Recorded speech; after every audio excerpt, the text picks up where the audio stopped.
Hello, dear students. Welcome back to the computer class. We were studying fundamentals of computer, and today we will start with the second part of fundamentals of computer. Now, students, today in the age of electronic revolution, the computer has become an integral part of our life. We can say that computers have entered into each and every walk of our lives, either at home or at work or at school. Most of our daily activities either involve the use of computer or depend upon the information derived from it. Now, people use all types and sizes of computers for a variety of reasons and in a range of places. Some computers sit on the top of a desk, so they are called as desktop. Some computers sit on your lap, so they are called as laptop computers. And mobile computers and mobile devices are small enough to carry from one place to another. So let's see what are the different benefits of a computer. So the first quality or characteristic or feature of a computer is its speed. As you know, computer can work very fast. It takes only few seconds for calculations that we take hours to complete. You will be surprised to know that computer can perform millions of instructions and even more per second. Therefore, we determine the speed of computer in terms of microseconds or nanoseconds. What is microsecond? Microsecond is 10 to the power minus 6. And what is nanosecond? It is 10 to the power minus 9.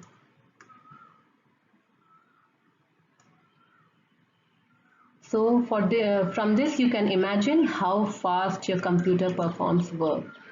And for example, if you mail a letter to a friend by postal service, he or she may receive it in few days. However, if you send an email, it will be received in only few seconds. So this is the speed of computer. The next feature is quality. The computer enables you to create high quality documents and drawings with such a precision and using just few simple techniques. You can create documents that look professional and exactly suited to your present task. So this was about quality. The next feature is reliability. A computer is reliable as it gives consistent results for similar set of data. That is, if you give some set of input any number of times, we will get the same result. The electronic components in modern computers are reliable because they have low failure rate. They do not fail, and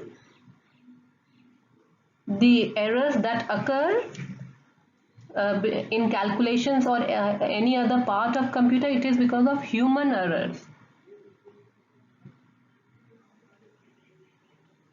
Because often we enter wrong data or input is wrong, that is why the output that appears is wrong. Now the next quality or feature of a computer is the storage capability or memory. Computer has the power of storing any amount of information or data, and any information can be stored and recalled as long as you require it for any number of years. It depends entirely upon you how much data you want to store in a computer and when to delete or retrieve this data. Now the next feature is versatility. And what is versatility means? What does versatility mean? It means the capacity to perform completely different type of works. You may use your computer to prepare payroll slips, to complete assignments, to complete calculation, mathematics, literature, in accounting, and it will give the result with same accuracy and speed.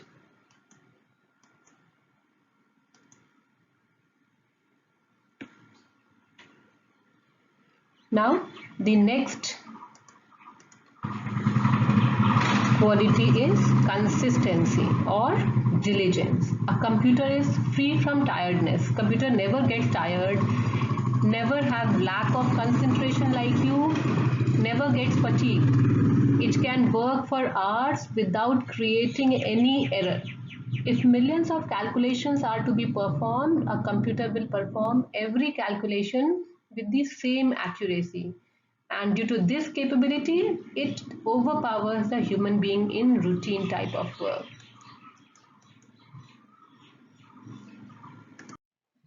Now students, do you know a computer is called as a computer system because it is not a single machine, but it is a combination of many devices that work together to perform a task. And the word computer, it was first recorded and was used in 1613 and was originally used to describe a human who performed calculations or computations. So as we all know that computer can perform a number of tasks, like it can create documents, it can do calculations, it helps in teaching, we can chat on a computer, we can design buildings, clothes and many other things on a computer, we can play games, do research, we can manage our time, we can learn through a computer, we can buy and sell products using a computer, we can play music and videos on a computer, we can do video conferencing on a system. So all these are the functions that a computer can perform. Let us now see what are the different uses in a detailed manner, the uses of a computer.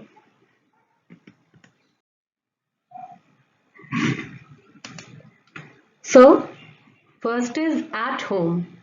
At home, people spend hours of their leisure time using a computer. They play games, listen to the music or radio broadcast, watch videos and movies. They can read books, magazines, they can share stories, photos and plan their vacations. Then in office, people use computers to create correspondence such as email messages, memos, letters, calculate payroll, track inventories and generate invoices. Now at school, teachers use computers to assist with classroom instructions. Students use computer to complete assignments, homework, research and even now studies are dependent on the computers. Then in bank, the authorized ATM machines all over the world, they all are regulated by computers. The customers can deposit and withdraw funds using the computers. At grocery stores, a computer is used to track the purchases, calculate the amount of money due, track the stock, etc. Then, most important, entertainment. Computer has become a great source of entertainment. You can play games, listen to music, watch a video or a movie, read a book, magazine, compose a video, photographs, plan vacations and many more things. And last but not the least, communication. People use computers as a source of communication. They text messages, voice chat, video calling. All these are important features of computers. So students, a computer is an electronic machine that works as per the instructions given by you. It can accept data as input,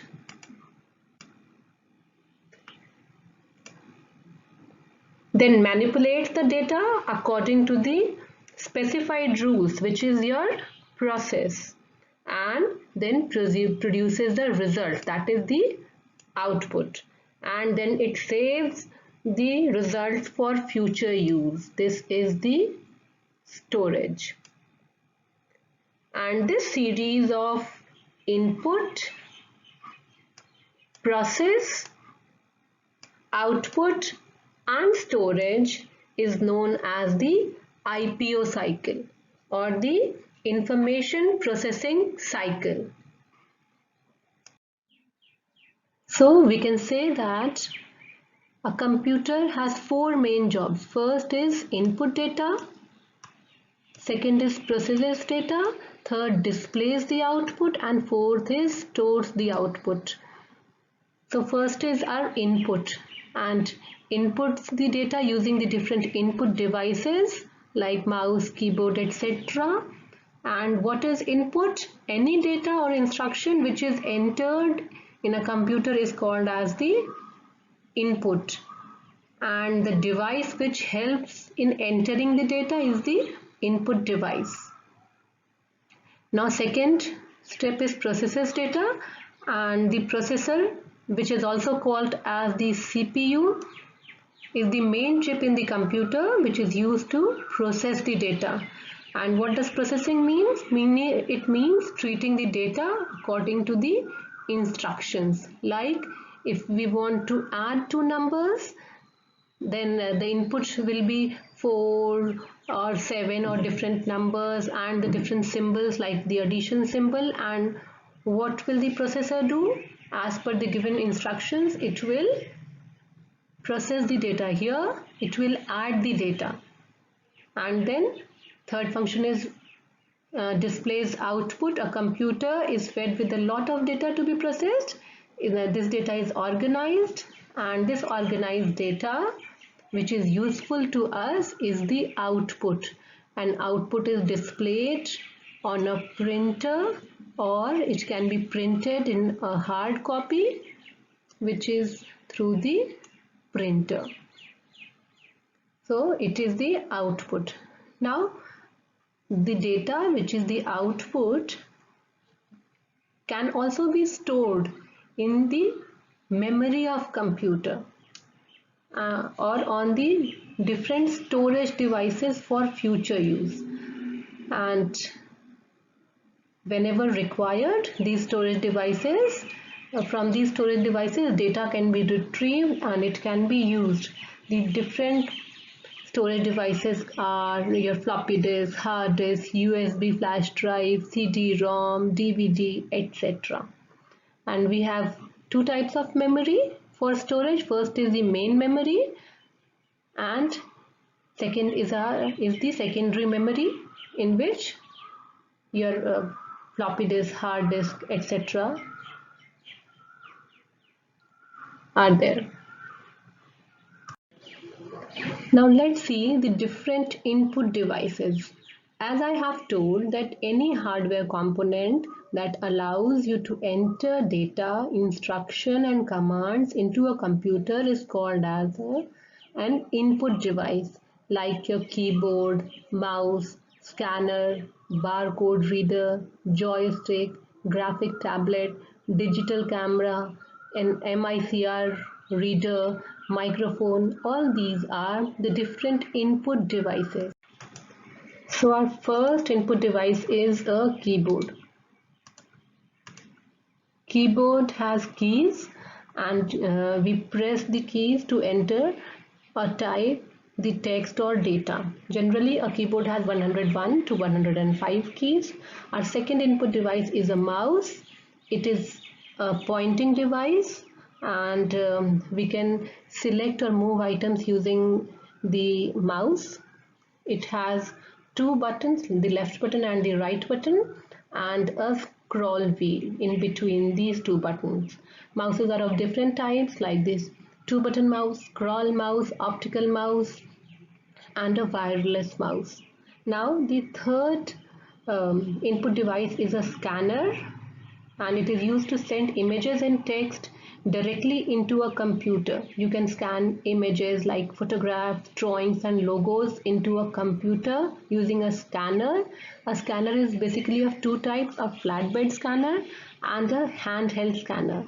This flatbed scanner is similar to a photocopy machine, but it creates a file of the document in the computer memory, not on the paper like the photocopier machine. And this handheld scanner is a portable device. We hold it in one hand and scan, and it is dragged over the object to be scanned, and it is generally used in shopping stores. Now our next input device is a joystick. It is also a pointing device and used for playing games. You can move the lever in different directions to control the action in games. Next is our graphic tablet. This is a graphic tablet which is also called as a digitizer, and it has a special pen. This is the special pen which is called as a stylus to write on it. It is used to draw images on the computer as well as to give instructions to the computer. Next is our digital camera, or we call it as digicam, and it is used to capture and store photographs electronically in the computer.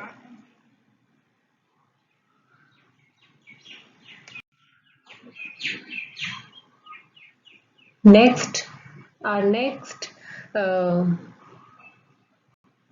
input device is barcode reader. A barcode reader is generally seen in shops. What is a barcode? This is a barcode. It is a set of lines of different thickness that gives information about the product, like its price, manufacturing date, etc. And this barcode reader, which is also called as barcode scanner, is used to input data from these barcodes. Next is MICR reader. What is MICR? Magnetic Ink Character Recognition Reader. It is used to read and identify magnetized characters that are printed on the documents like check. Checks have a magnetic signature, or it has magnetic characters, and this MICR reader is used to read those magnetic characters. Then the touch screen. A touch screen is a screen that you can touch with your fingers to input the information. Your fingers act as the pointing device. A tablet, PC, your smartphone, ATM machines, etc. use the touch screen type of input. And next is your microphone. Microphone is a voice input device used to send our voice into the computer. You can use the microphone for instant messaging, etc., like in chat rooms or in conversations and voice recognition. So these were about the different input devices. Now the output devices. As we know that output device is any hardware component that can convey information to the user. And some of the common output devices are monitor, printer and speakers. So monitor is an output device that looks like a television screen, and it displays the information on the screen after processing. And the information on the monitor is called as a soft copy because the information is temporary, and this monitor is also called as a screen or a display or a video screen, a video display unit or the VDU. Next is our speakers. These speakers are output device, and the output that they produce is sound. This is a projector. It is also an output device, and they display or they project the output on an external screen. Here this here in the monitor the screen is there and the result of the output is displayed, and in case of projector the result or the output is displayed on an external screen. And then the printer is an output device that gives us output on a physical medium like paper, and this is called as the printout. And since the output we get out of a printer is permanent, so we call it as a hard copy. And there are different types of printers. First is the laser printer. It uses the laser technology to print text or images on paper. It gives the best quality output, and it is faster than the inkjet printer and dot matrix printer. This is inkjet printer. It gives the output on text in the form of text and images by spraying ink on the paper, and it produces text and graphics in both black and white and colored also. And this is the dot matrix printer. It contains movable print heads with pins that strike on the ribbon, placing a dot on the paper. And because the pins strike on the ribbon, and they produce a character on the paper. But they are a little noisy, and they have a comparatively slower speed as compared to the inkjet printers and the laser printers. Now the storage devices. These devices enable us to store data and information, and these devices can hold data and information for future use. There are a number of different types of storage devices like the hard disk, optical disk, flash drive, memory card, and cloud storage. The first is our hard disk drive. Hard disk drive, or the HDD, is the computer's main permanent storage area. It sits inside a computer case and stores our programs and documents. It uses magnetic particles to store data, instructions, and information. So the second type of storage device is the optical disc, which is a round disc made up of metal or plastic. It can be a read-only type. That means the user cannot save any data or media on that disc.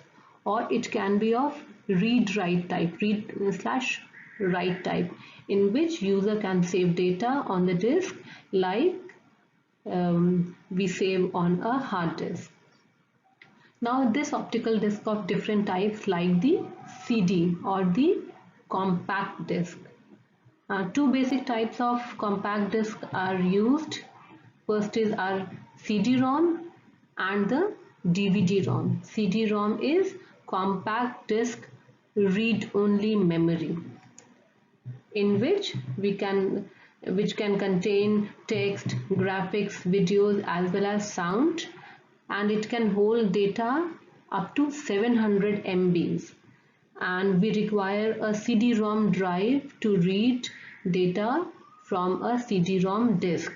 And second is our DVD-ROM.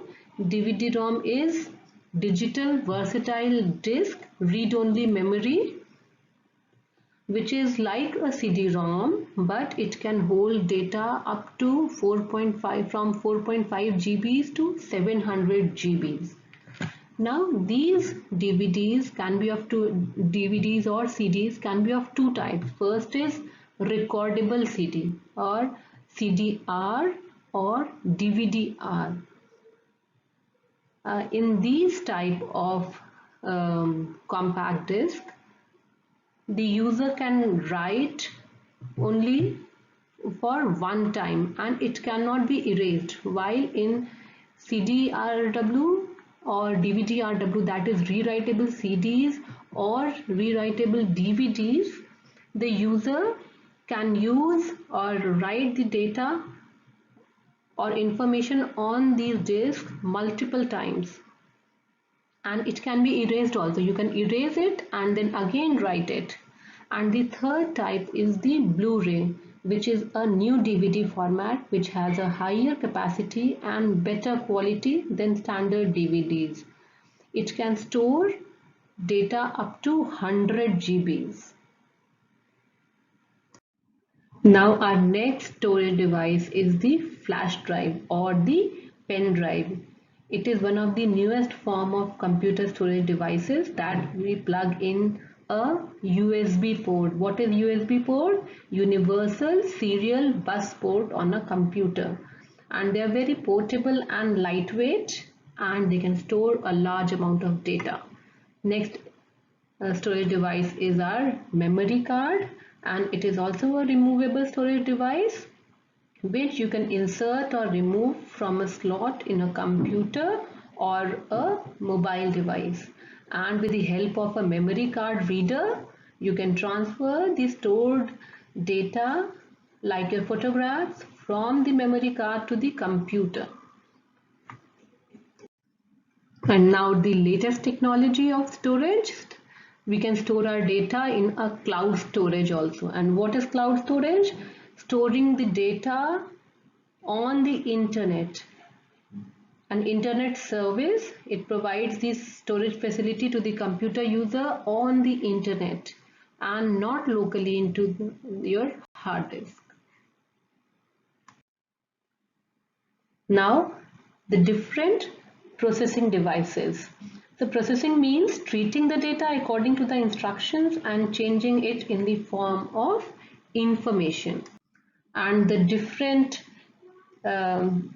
the processor or the CPU, that is our central processing unit, is the processing device of a computer, which is also called as the brain of the computer, and it can perform all calculations and processes data into the information. It receives the input from the input device and processes that data and provides the result to the output device. It has basically the three units: the ALU or the arithmetic logic unit, which performs arithmetic operations, comparison operations, and the logical operations. Second is the control unit, which is another component of processors which controls all the functions of a computer and also checks the results given by the ALU. And third is the memory, which holds the data that needs to be processed as well as the data that has already processed by the CPU. So we have the three units. You have to just remember that a processor has three units. First is the arithmetic and logical unit, second is the control unit, and third is the memory unit.